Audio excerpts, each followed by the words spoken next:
আমরা যদি অর্ধেকটা ইসলামে থাকছি, অর্ধেকটা যদি বিধর্মীদের কালচার আমাদের মধ্যে থাকে।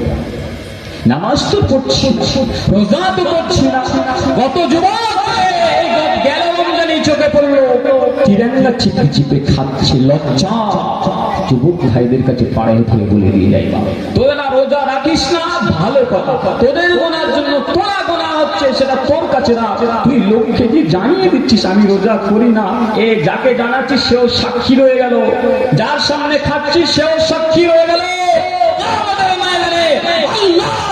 যদি জবাবদিহি করা হয়, যাকে সাক্ষী রাখা হলো সে আল্লাহকে সাক্ষী দেবে, আল্লাহ ও রোজা করে না, ও গান বাজিয়েছিল, ও জেনা করেছিল, ও চুরি করেছিল, ওকে শোনাচ্ছে হাসতে হাসতে, আবার কি মস্করা করে নিজের বাহাদুরির গোনাগুলো আবার অন্যের কাছে শোনানো হয়। ঠিক বলছে না?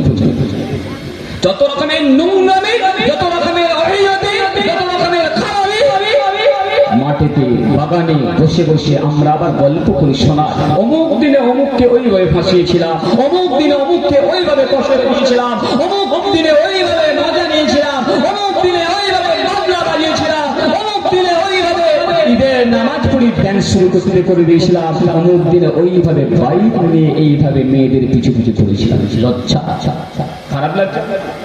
এ কষ্ট হবে আপনার?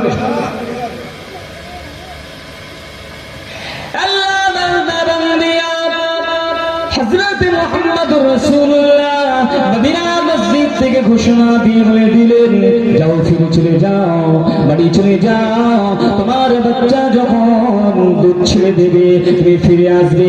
মদিনার মহিলা নবী পাকের কাছে ফিরে এসেছে, ইয়া রাসূলুল্লাহ, ইয়া হাবিবাল্লাহ, তাহিরিনি তাহিরিনি তাহিরিনি।